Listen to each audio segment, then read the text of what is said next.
key issues that has been raised is there's a need for us to overhaul our policy legislative framework, because I think we need to be cognizant of the fact that technology has evolved.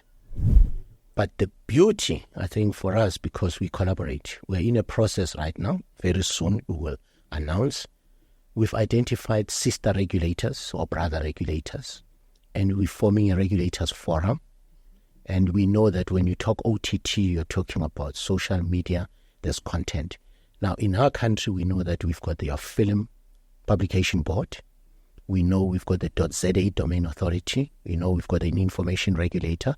If you take those three plus ICASA, I can safely say that when you talk OTT, it touches those various regulators. So a forum of this nature will be able then to come together so that we are not seen to be stifling competition or not even encouraging investors to come into the country. And talking about the new regime of satellites, we've just published now a discussion document, which I'll encourage you to have a look. We're looking at improving our licensing regime relating to satellite. It's a framework.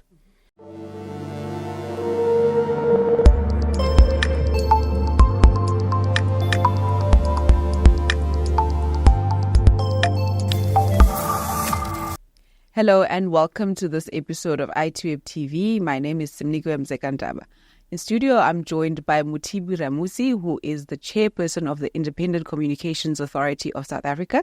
Welcome, Mothibi. Thank you. It's great to have you in studio with us. Okay, yeah. And we look forward to hearing your thoughts about the ICT landscape and, what ICASA has been up to and what do you see for, like in the future, the regulator, future regulator, how it looks like. Okay. Mothibi, for those of us who don't know, can you just, provide a brief description of ICASA in terms of what its role is and mandate? Yeah. No, thank you very much. And once more, good morning. I think ICASA takes this opportunity with open hands because we believe that as an institution, as an authority, it's always important to have this kind of an engagement. And thank you very much for inviting us. Perhaps I think just for the viewers and the listeners, ICASA was actually established in July 2000, and we are 24 years old today. And it was a measure of the telecommunication regulator, the then South African Telecommunication Regulators Association, which was called SATRA, and the Independent Broadcasting Authority, the IBA. Jointly, as I've said, established ICASA. And our mandate as ICASA is to regulate the telecommunication, broadcasting, and postal sectors. And most importantly is to make sure that as we regulate, we encourage the very same licensees to come up with some very good innovative solutions to increase competition in South Africa. And at the same time, just to create more jobs within the sector.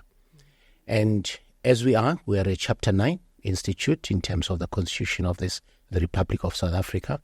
And what it means, we're one of the institutions that supports democracy in South Africa. We've seen it recently with the elections where we took active participation. So that's the kind of support of democracy, what it means. And most importantly, we issue licenses to the very same telecommunication broadcasters.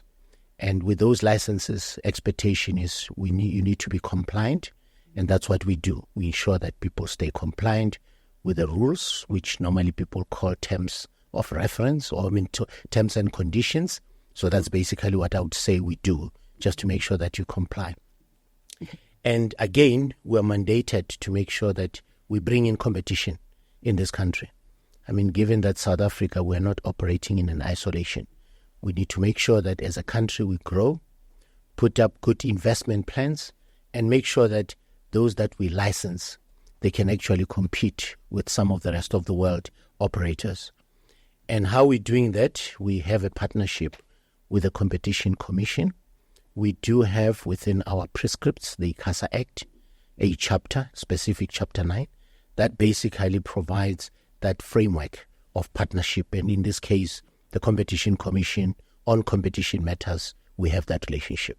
that's in a nutshell who ICASA is. It's quite a broad. I actually want to get into this regulating or being the authority for these three major sectors. How is ICASA able to, find its feet or be able to achieve that mandate and do the job that needs to be done of regulating or being the authority for these specific sectors that you spoke to? Yeah, currently, obviously, we are guided by the Electronic Communication Act.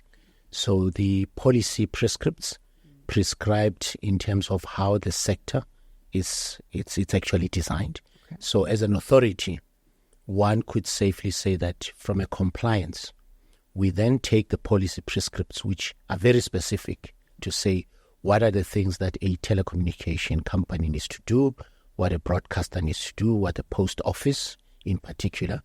So as an authority, then we make sure that when we issue licenses for you to provide services, then we follow through in terms of compliance and make sure that the services, the commitments that one has made, we follow through that. So that's basically how we as an authority then participate in that whole value chain, as dictated by the policy. Yeah. You've been in the industry for a number of years, over 2 decades, if I'm not mistaken.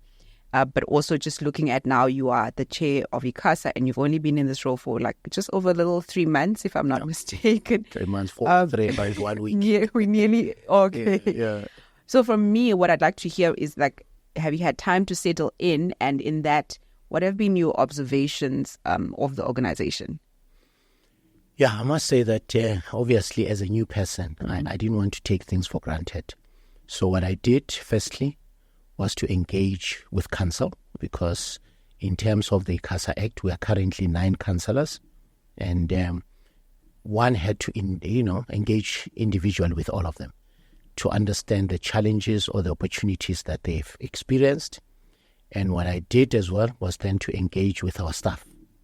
I went to all the 9 provinces, and I did that on purpose because, as you know, in any organization, face-to-face engagements, just to understand at the face value who are the people that I'm working with, and to understand the opportunities that are presented in their working provinces. Because working from head office, you might sometimes you fall short in terms of not knowing what are the challenges in those areas. So that was part of my orientation, and that involves me then hearing the practical challenges that some of our colleagues are having, because I realized that before one can assume that the industry that we regulate, we've got a well-healthy team, I needed to do that kind of an assessment. Now, question is, what is it that I've observed? I've observed that ICASA is still a relevant institution, because I needed to align the mandate and make sure that, one, from the people's point of view, do we still have the right skills set of individuals that can still support the sector? And secondly, just to take note in terms of the processes that we have, are they still relevant? Are we following our own policies? And thirdly, systems. Do we have the right systems that will support the industry? Because at the end of the day, if you really want to bring confidence to people that you license or that you monitor, you need to give confidence that you've got monitoring tools that can provide you with outcomes where you measure impact. So those are the things that I needed to check. And I've observed that the basics are there. I think the only thing that needs to happen, obviously as part of our evolution, it's one of those ever-changing improvements. So where we are right now as ICASA, it's a question of just identifying the gaps that I have seen in terms of our communication, of all the reports, say for example, statistical information that will provide investors with an appetite to see where South Africa is going. So I think those are some of the areas that I felt we need to expose our work more than what we're doing right now. But yeah, I can safely say that it's an organization that can safely say that I didn't make a wrong decision to say yes. Yes. You also spoke about, that you confident that it's a relevant institution, right? But not necessarily that okay, my question then would be that how is it evolving in the age of technology? Because technology is evolving at such a fast pace, and you are regulating or looking over sectors that are also advancing. How is ICASA able to keep up with that? Yeah, keeping up with those changes, it's engagement now with our OEMs. I mean, I must say that even in my first week, the good thing is, as I've indicated, consultation is key. I had an opportunity to meet with some of the original equipment manufacturers, and the intention is basically just to engage and say, what's new? And in what we are doing right now, given that we've got legislation or including policies that are almost like oldish, what are the things that you as an OEM think we need to do to support the product range that you have? Because people might talk about technology evolution, emerging trends, but if our legislative framework are still talking on something that is not supported, that becomes a problem. So that's one way of ensuring that we don't stay behind with changes. And secondly, I think, like today, I'm here with the ITWeb TV through our communication. It's just to engage with those that are watching, listening, and hopefully from what I've been sharing, people will understand and say, well, ICASA, we've heard you. These are the ththings that you need to be mindful of. And this is the strategy that one has to do, because as I've indicated, I cannot expect that sitting in Centurion, Echo Park, I can just get information. You need to go out and hunt. So that's basically how we keep up. Get out of the office, engage with your stakeholders, and not only those that you're licensing. This could be just normal citizens, to hear what are the things that people are saying, so that when we rewrite or improve your legislative framework, then technology, when it comes, it finds you ready. That's basically what ICASA is doing at the moment. And as I said, I've demonstrated by even, accepting all the invites from various institutions, so that I can be alert and aware about the future. Yes. So what exactly are the stakeholders saying? If, for example, where they feel like there needs to be improvement legislatively, what do they say needs to change or needs to be tweaked or adapted for the technological advancements? What have you heard? Yeah, I think with the limited time, as I said, because we still have to go out for a full consultation, I think for the 4 months, I can safely say that key issues that has been raised is there's a need for us to overhaul our policy legislative framework, because I think we need to be cognizant of the fact that technology has evolved. Now, in the past, when you write policies, the likelihood was you were writing policies in silos. Okay. Because technology was even put in those compartments. You have telecommunication, broadcasting, postal. Now, that kind of a vertical type of sectors, it's gone. We're looking at horizontal. Now, I'll give you a practical one. In the past, when people talk of those silos, e-commerce, it's one type application platform that cuts across all industries. Now, you need to be then alert on how do I then regulate this kind of cross-cutting applications and technologies. So those are some of the messages that are coming up in the 4 months that I've been there to say, ICASA, as much as you've done such a very good work, I must be honest, in 30 years of our democracy, the organization, the authority that I work for has done quite a lot, because we're here today. We're talking. In the past, this was not possible. So by providing enabling legislations, it has empowered broadcasters to have this kind, so that telecommunication can interconnect and people can watch us and listen to what we are saying today. So those are some of the small things that people might just forget, that ICASA had relevance in its formation. So over and above what I've just shared with you in terms of consultation, it's just a matter of saying, industry is saying, there are other technologies or sectors that are encroaching into our traditional space. If you take the fintech, no one ever thought that a traditional MNO, a mobile network operator, will be a bank or will provide insurances. Now, the question is, how then do we then prepare ourselves to regulate that kind of a new kind of a baby? So, yeah, those are the messages that I've been hearing. And not only from, by the way, licensees, just friends, family. You know, when you walk, you go to a funeral or a wedding, and somebody will just ask you a very minute question and say, but who regulates IT in this country? Then you see that, hey, you know, people are alert because information technology, as much as people say ICT, but it's a specific field on its own. So, yeah, that's the kind of messaging that one has been hearing in terms of, given now that there are these sectors, how are you now as ICASA preparing yourself for the future? You mentioned how, you know, MNOs are trying to become fintechs and all of that, but there was also the argument around the OTT players as well, like their lack of regulation. Where would ICASA fit within that, or if at all? Yeah, I think on that one, because we are still in the process of engaging other sister regulators, and this is one particular area that requires collaboration. And I think what I really appreciate with my authority, because one of our values is to foster collaboration. Now, OTT, as we know, if one builds a network, just like now you're driving your car on the road, I've narrated this to my family. You know, I told my wife, I said, you know, Maureen, you know, when somebody is driving a car, you now go to the traffic department and you get a disc and you pay to drive the car. So we have a similar thing in our environment, you know. There are individuals, companies that we have given them spectrum. This air is very precious. Now, here we are.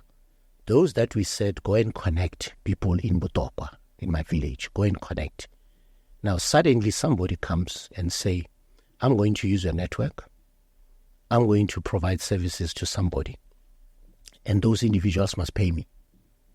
So, I as an authority, you know, I'm just giving you a very simple thing. So if we are to segment and say, but you are using somebody's infrastructure, you're asking me to pay, what is it that is going to that infrastructure? How fair is this process? Because, you know, fair play means I cannot drive on the road and I don't pay tax because somebody has to fix the roads. Those potholes need to be fixed. I guess Department of Transport, that's why we have to pay for this. There's a levy. So for me, as much as an authority, we support innovation. OTT becomes one of those innovative type way of developing content, either way. But I'm of the view that anyone who provides or who uses somebody's infrastructure ought to contribute. And more especially in a country where there are laws and rules, where it's actually said, whatever you do, you need to have presence, you need to pay tax. So for me as an authority, as long as you can come to me to say, I'm doing the basic things that everybody does in your country, I'm sure in revising our rules, we need to find ways of accommodating everyone. But the beauty, I think, for us, because we collaborate, we're in a process right now, very soon we will announce, we've identified sister regulators or brother regulators, and we're forming a regulators forum. And we know that when you talk OTT, you're talking about social media, there's content. Now, in our country, we know that we've got the Film Publication Board.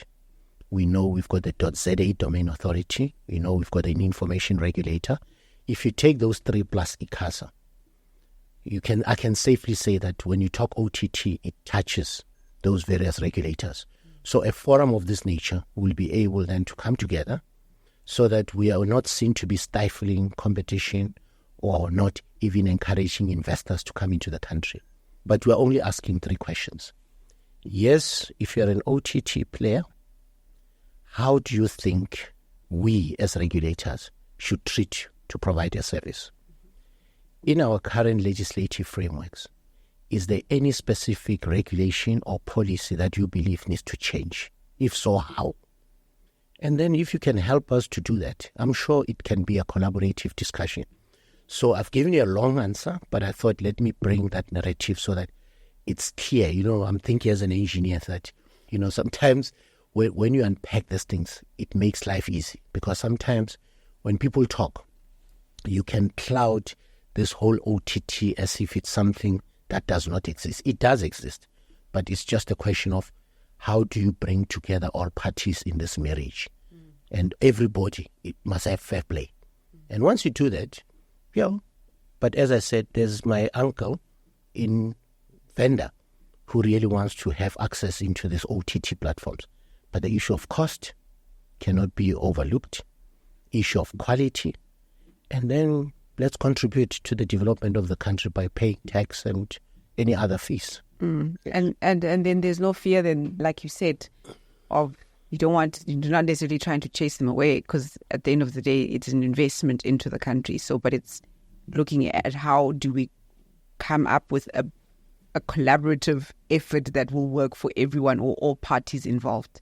Yeah, as I said, I think it's never the intention of any regulator that I know that will say no to any innovation. But as I said, innovation, it's encouraged, but it needs to be implemented in a manner that it's prescribed in those countries. So in South Africa, we do have rules, and I think it will be sad if you just allow anyone just to come in and do things the way they like. It's a fair play.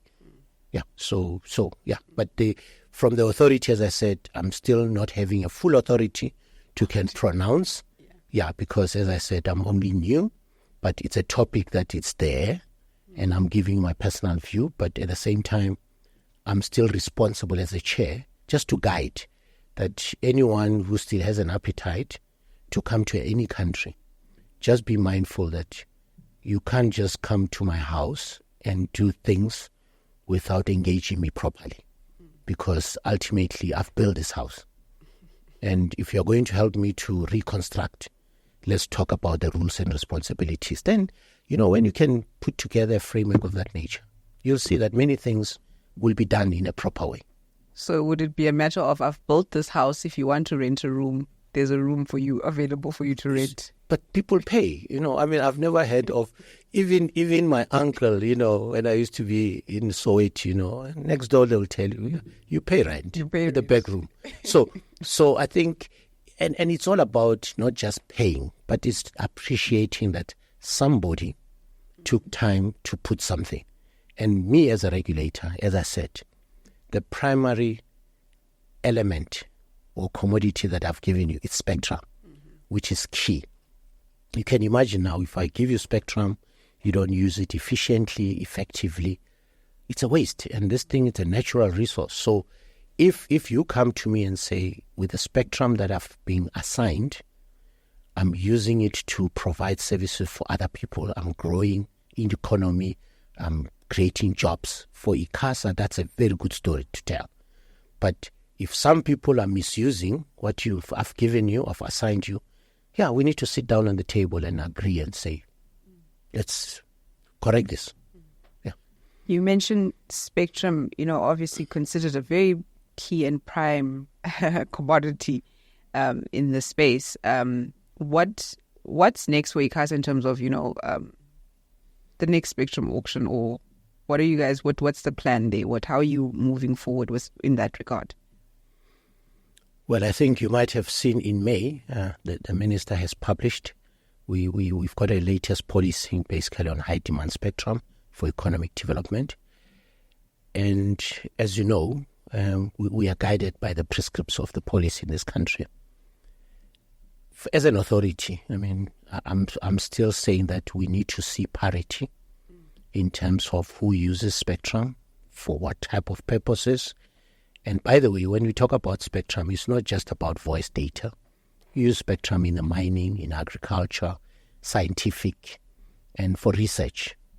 So for the authority, as much as we are guided by what policy is stating, it is still the intention to see SMMEs, women, youth, people with disability participating in this funky industry. And how are we going to facilitate?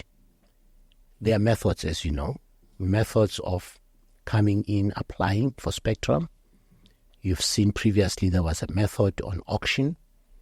And given where the country is actually dictating things, if auction, again, it's one of the methods, I guess one will have to engage and look at those kind of, proposals.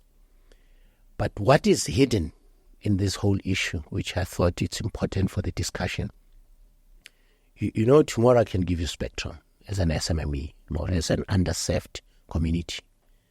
What's going to be more important, it's in any round or any allocation or assignments, you need to have a very clear agreement, understanding with those that are already in operations for two things, for roaming, for interconnection. And nowadays people talk about facility leasing, which many of the companies now, they are owning towers, so you can just go put your radio on somebody's tower. It's no longer much of a problem to me as an operator. So if we can get those legislative framework and you pave way, I believe in terms of long term now, even short term, SMME entrepreneurs should be able then to get into the market and provide equal services to what we have today. Because there are still barriers which I, as an authority, I wouldn't want to be seen to be allocating or assigning spectrum. And 2 years down the line, you come back and say, I can't operate because I can't interconnect. Now, we need to find a way where we engage all those that have been in the game for years to say, how can we facilitate growth by making sure that the far-flanked areas of this country, you can go and find a Mothibi network in somewhere in the Sikisiki. Now, that can only happen if I've given you spectrum in a proper way, but you've got nice interconnection, roaming, and you don't have to find yourself negotiating for more than a year or 45 days. So, spectrum, as I said, it's still there. I think it's just going to be determined in terms of, from a policy point of view, how then do we then facilitate assignments and allocation of what is been remaining. And as I said, not only just for voice and data, but for any other services. And then in terms of, we know that there's also the issue around SIM cards. I need you to explain this one to me, because apparently it's like, we know it's a contentious issue. I know that in Parliament, the MPs have raised it in the sense that why do people have so many, are allowed to have so many SIM cards? What is the issue around SIM cards? Why is it that if I, Simnikiwe, have a phone and it's registered with one network, that SIM card is registered to my name. But then you'll find that there are other people who have up to thousands of SIMs, not necessarily, and the argument is that those SIMs are used illegally for illegal activities. So what's the issue around registered and unregistered SIMs? Can you just explain that to us quickly, and then just to get some clarity around? And I know that ICASA is always like, it's always like, no, but it's ICASA's fault that one person can have X amount of SIM cards. It's there. That's why that happens. But essentially, one person, one SIM card, or two phones, one person. Two SIMs, one person. Yeah, I think this one I'm going to talk under advice, because as I've indicated, a disclaimer, because, one is still going through some of these reports, but I can give you my view. It starts with procurement. When you are an operator, for you to have a SIM card to start with, you need to procure this from somebody or yourself, depending on the model. Now, in this value chain, I'm of the view that if I've been given a task to design and supply SIM cards, the traditional ones, I don't see how an unregistered SIM card can come into my network if my systems can detect any illegal SIM card. Just basics. Okay.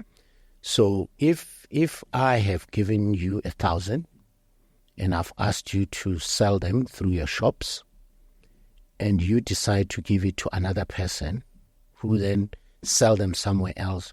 But ultimately, if they are still going to be used in my network, I should have had an inventory, and anything that is not in an inventory shouldn't be active in my network. I'm just giving you a little bit technical background. Now, it's almost similar to you. I guess that here at ITWeb, if you were using biometrics or any form of identification, you preload all your staff members. Anyone who's not on your inventory or in your database shouldn't be able to even use. The same concept works in the mobile. I think I can be corrected by those that are watching, but that's how it's supposed to be. Now, the question is, how do you then get those unregistered SIM cards to work in your network? Because you are now giving me doubts about validation that happens in your network.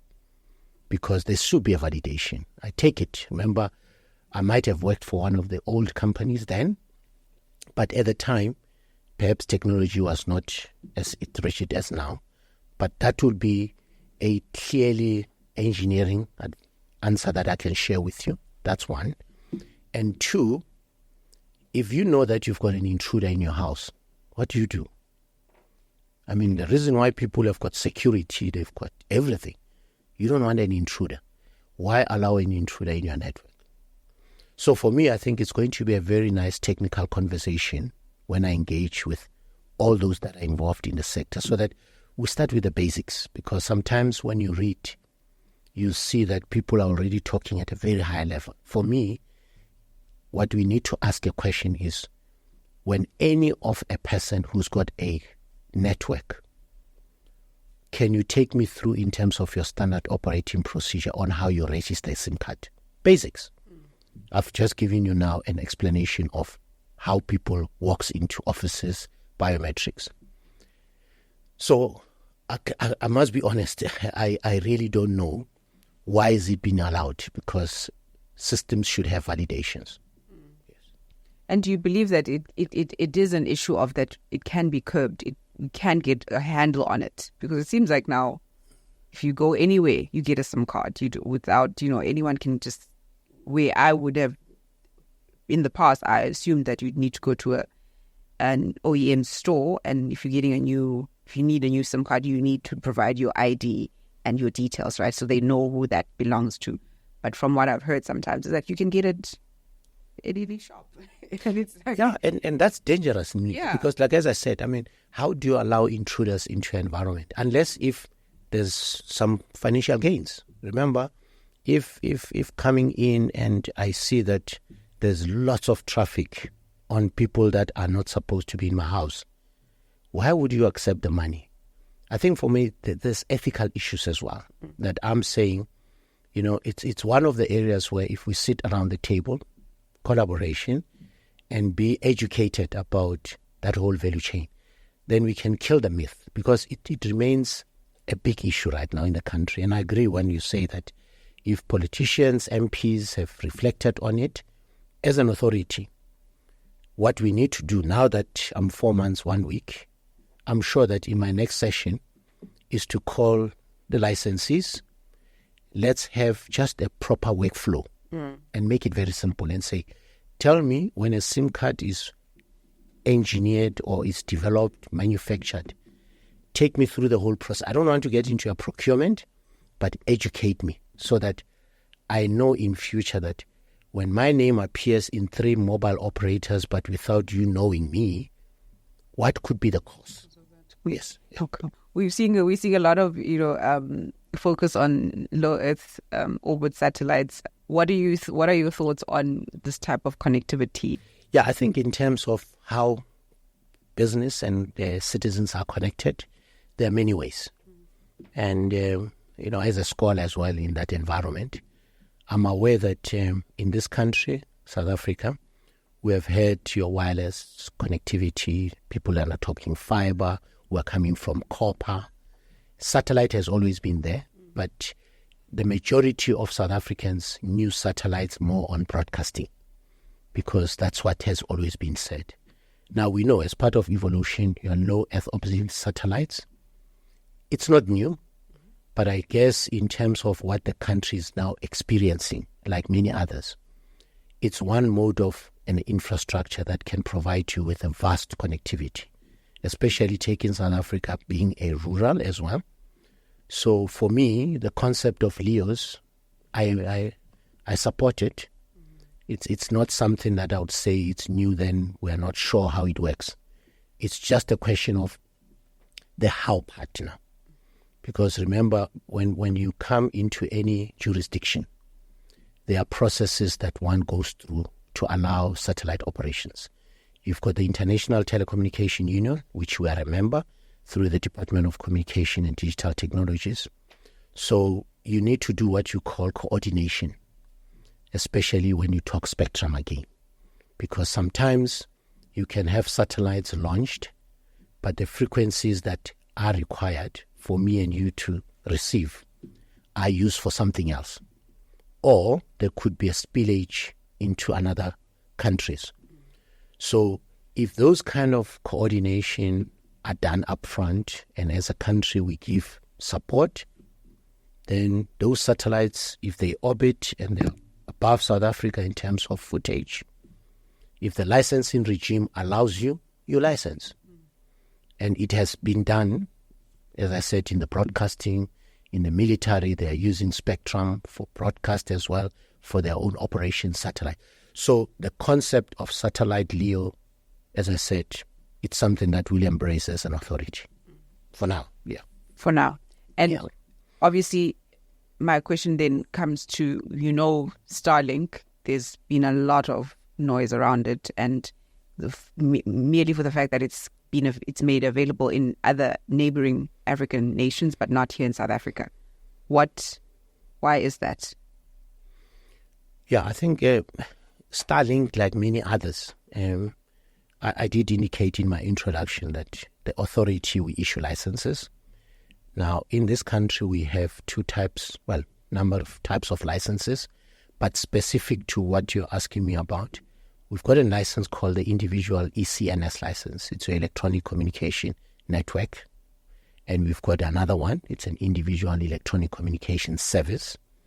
Now, with those two licenses, it gives you an opportunity and the right to provide countrywide services. Currently, all our mobile operators have similar licenses. So anyone, including the company that you have just mentioned, if they were to approach the authority and say, we've got an appetite to provide services, firstly, they must then conform to say, I've got a license. That's number one. And when we issued those licenses, there were specific conditions as well. There's issues in this country when you talk about black empowerment, and to an extent that there's a 30% BE requirement. It's a policy. So the Department of Communication, Digital Technologies, being the custodian for policy, basically stipulates that anyone who's got an appetite, in this case, if, for example, Starlink was to come directly to the authority tomorrow, as I've indicated, our licensing process is fairly clear, and one will just have to conform to other requirements. But should they decide to come through any other person, those people must still have a license as well.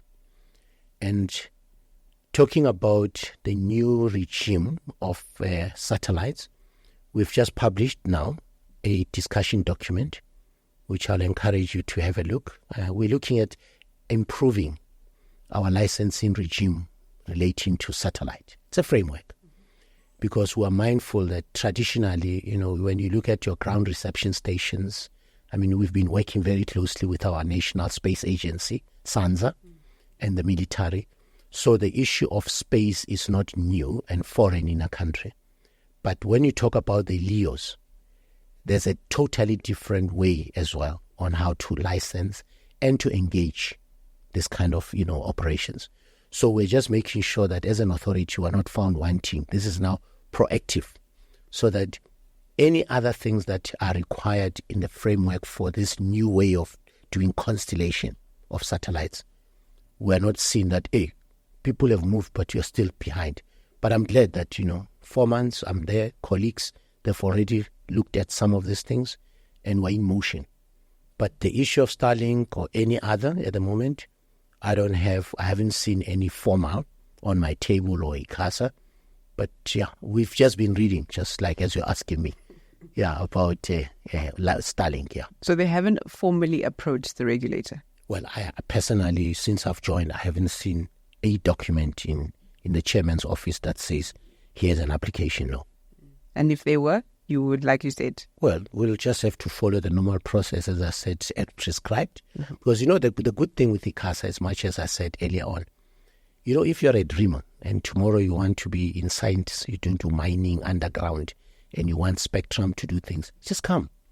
Just come and ask. Because, you see, sometimes people have got this perception that there are certain things for other people.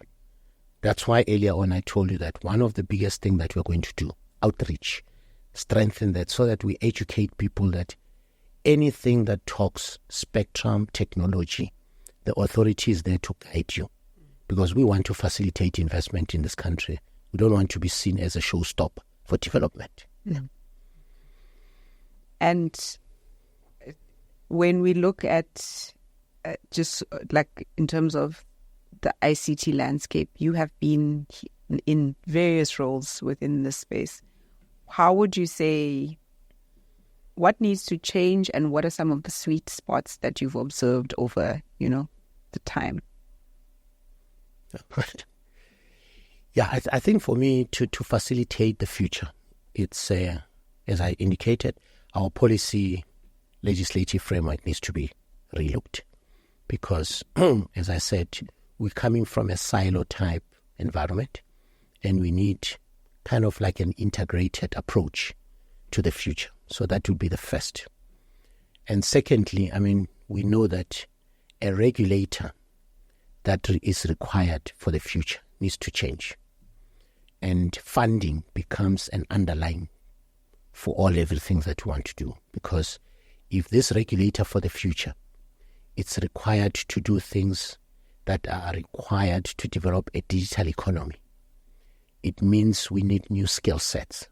The skill sets that some of us, with our system engineering, electronics, yes, it's still relevant, but we've seen that the future is about evidence-based type work.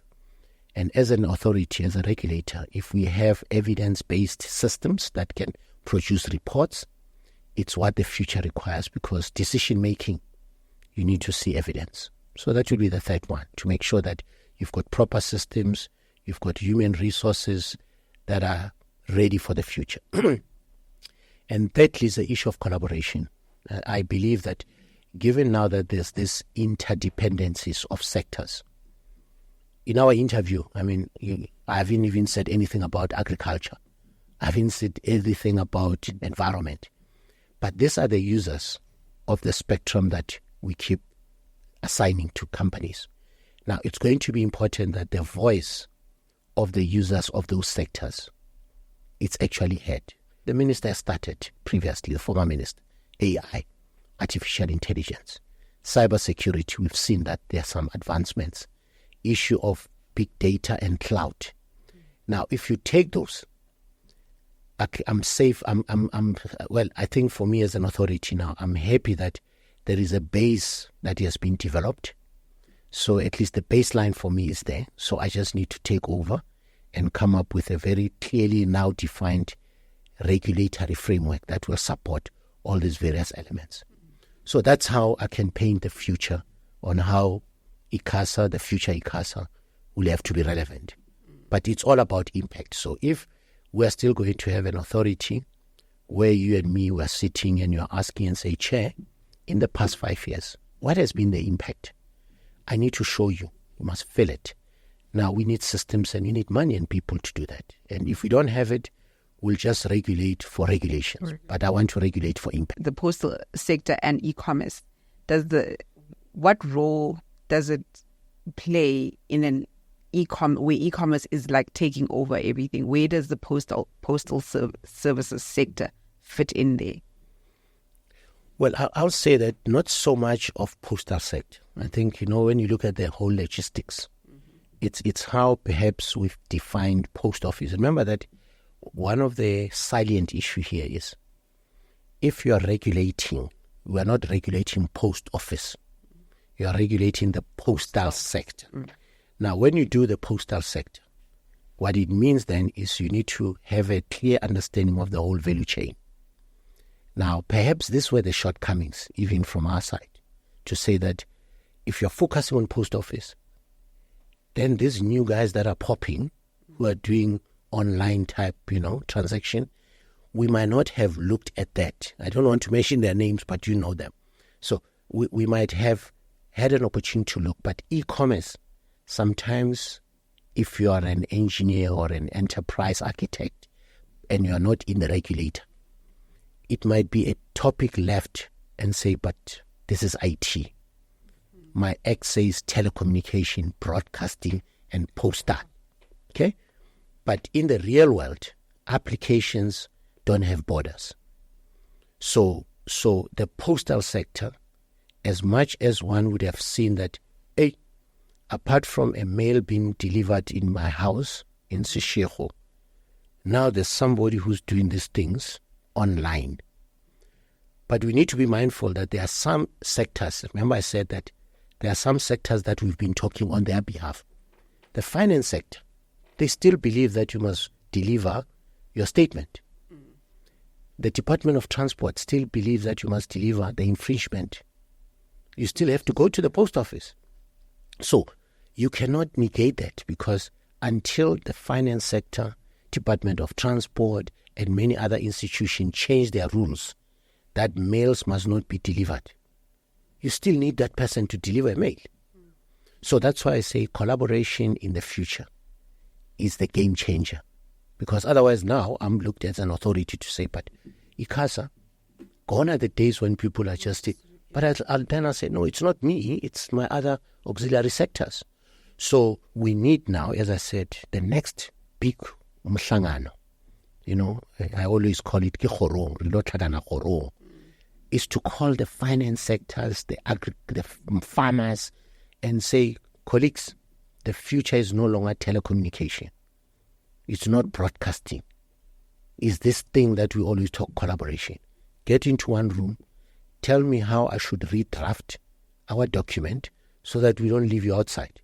And if you don't participate, don't blame. But now, if you don't engage, people will do wrong things. So we need to find a balance to say, whilst we change, how do you bring in new people and older ones so that we make sure that the youth as well in this, because some of us very soon are out. So you need continuity. So in this journey, you'll see that even from ICASA, we've had a beautiful program now, bringing graduates, young ones, is to make sure that we pass the baton. And I want to see the same thing happening in the sector, so that in 10 years' time, the sector should be in the hands of the youth. Because we're talking sometimes old stuff, whereas people are talking today and tomorrow. So, yeah. But, yeah, the post office is what I'm going to be engaging with my authority to say, let's stop talking post office, postal sector. Then look at all various modes in the postal sector and say, post office is one of them, but when you talk of the electronic part of it, how do we craft laws to make sure that we don't stifle competition? Still talking, you've got data centers. A data center, it's a storage. Questions asked is, do you license data centers? It's a question. Still have to talk. They are here. It's good investment, but we need to be understanding from a security point of view the type of information that is being stored, how it's been managed.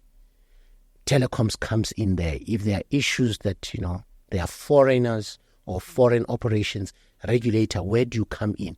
But at the same time, I don't want to get into TEFs where we don't have jurisdiction, but we are aware. Thank you so much for your time, Chair. We really appreciate it. No, thank you very much, and I appreciate the opportunity. As I said, in future, maybe we'll be having this in a different environment. Yeah. So we need to change our legislation to accommodate your needs. So come and tell us what you need. Yeah. And if it's possible, we'll write a paragraph to accommodate your future. Message heard. Thank you. Thank you. Thank you. That was Mothibi Ramusi. He is the chairperson of the Independent Communications Authority of South Africa, commonly known as ICASA. For more on ITWeb TV, subscribe here.